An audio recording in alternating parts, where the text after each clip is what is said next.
Hello, and welcome back to If This Is True. Now, the most dangerous thing of all is when you aren't allowed to criticise a political movement, because that's what man-made climate change is. It's a political ideology. That humans have changed the climate is the fundamental linchpin of this new political force, and with any political opinion in a democracy, it must be allowed to be challenged. What if I told you that progressive liberalism, the policy of elites controlling the masses, was a carefully crafted piece of misinformation? No, it isn't a conspiracy theory. This is the story of how the UN, through its climate division, the IPCC, and the World Economic Forum with their societal vision, set the stage for a new world order. From the misuse of science to the economic devastation of net zero policies, who really benefits from this orchestrated vision of the future? Because it isn't us.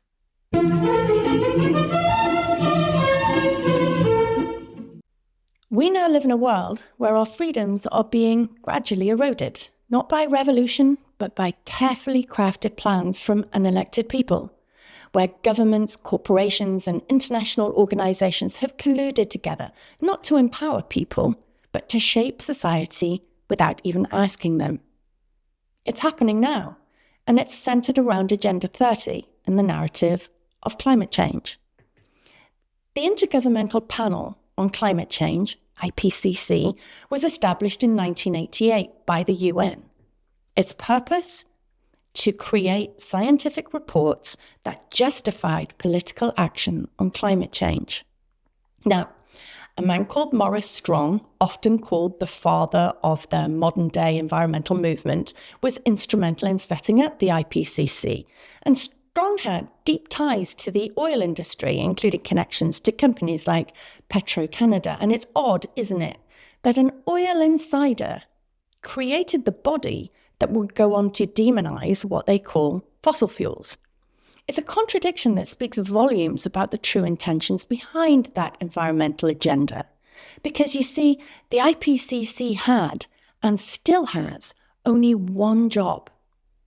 And that job is to tie climate change, however possible, to human activity. Its mandate explicitly ignored other factors, like the sun's impact on climate or atmospheric pressures, even natural phenomena. Why? Because their mission is not objective science, but a narrative to push policies. And this predetermined mission forces the IPCC to manipulate or selectively use data to fit its narrative, including and ensuring that human activity is blamed for climate change, regardless of any other evidence. Maurice Strong's legacy isn't good, and the IPCC doesn't want you to talk about him. In 2005, he became embroiled in the UN oil for food scandal, accused of accepting nearly $1 million from a businessman linked to Saddam Hussein. Oops. And although Strong obviously denied any wrongdoing, the allegations forced him to resign from the UN and flee to China, where he lived until he died in 2015. More on him later. Anyway, coincidentally, that was the same year that Agenda 30 was adopted and the Paris Agreement was signed. If you've watched the WEF video, you'll know how influential they were in pulling the finances together to ensure both of these global policies were supported and then signed off. Now, while the UK government debated both Agenda 30 and the Paris Agreement in Parliament, they didn't bother to let MPs have a vote on it.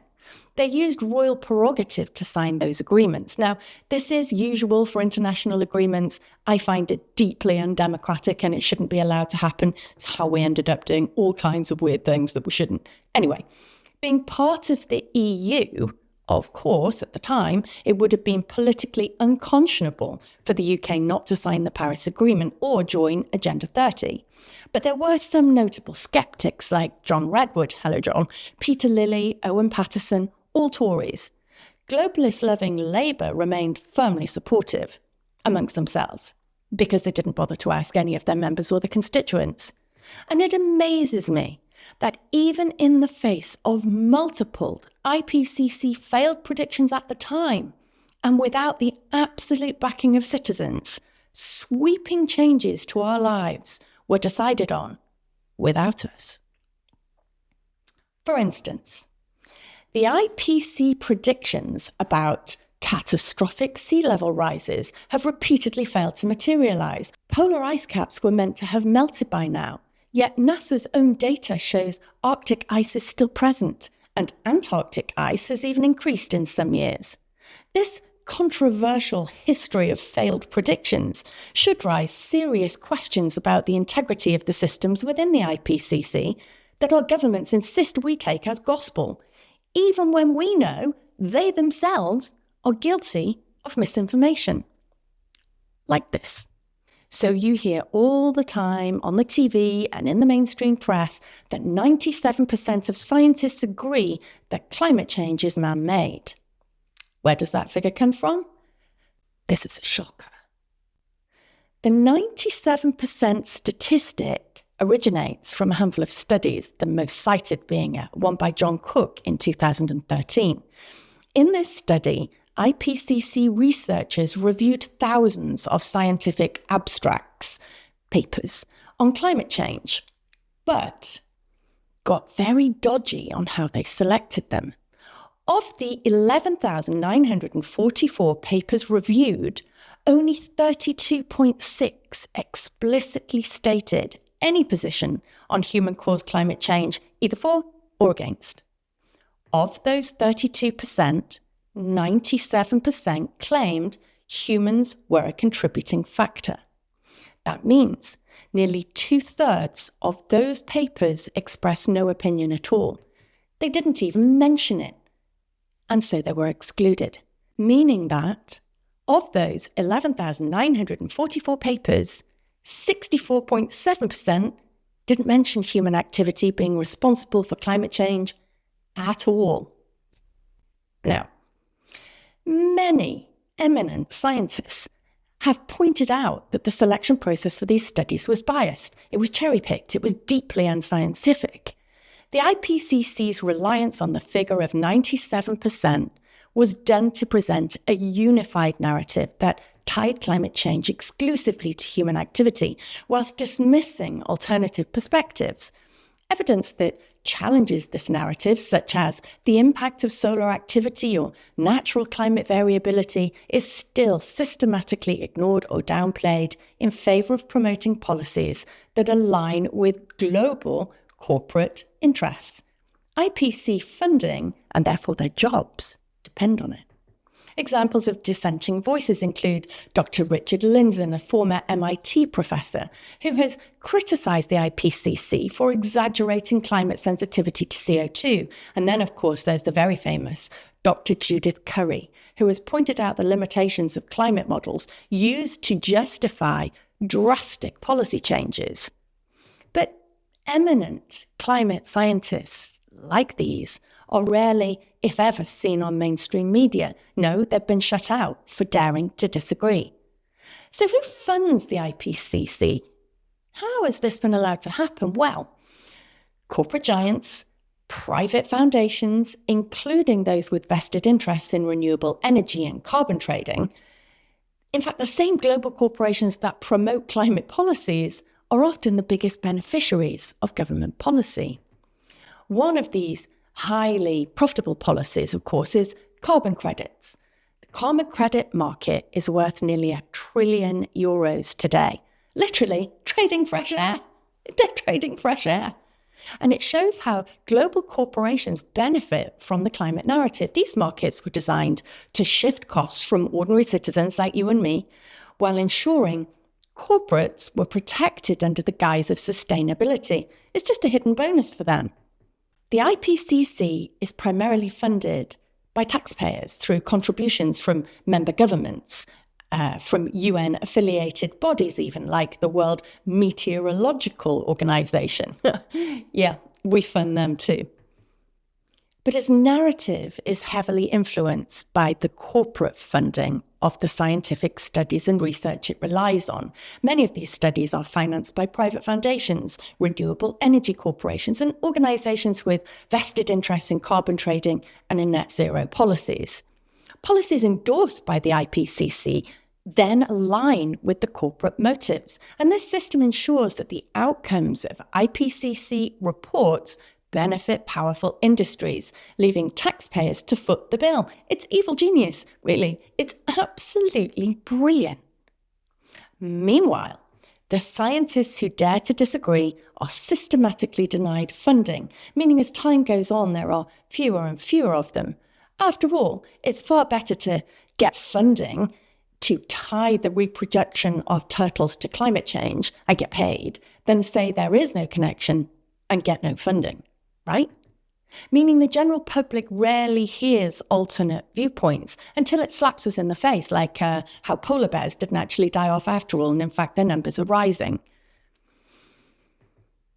So is there a link between Agenda 21, Agenda 30, and the IPCC? Yeah, there is. The foundations of Agenda 30 can be traced back to 1992 with the introduction of Agenda 21 at the Earth Summit in Rio de Janeiro, chaired by, surprise, surprise, Maurice Strong.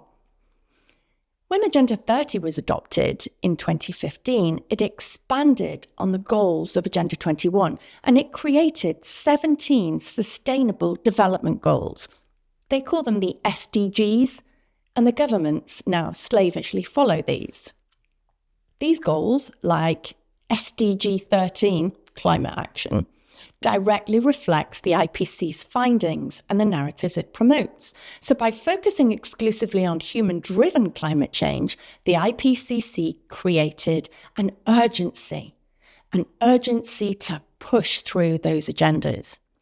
You see, Agenda 30 was the beginning of centralized global governance. It's a political stance, and you are allowed to question it, you know. By embedding the SDGs into global frameworks signed by all participating nations, and you never voted for it. And what's more, neither did your MP. And it absolutely set the stage for widespread societal changes being pushed on the majority now. You see, Agenda 30 is really just progressive liberalism. Yes, I know many of you call it communism. Regardless, it's a political standpoint. It's a political view. One held by elites, academic wannabe elites, and feeble-minded bullies.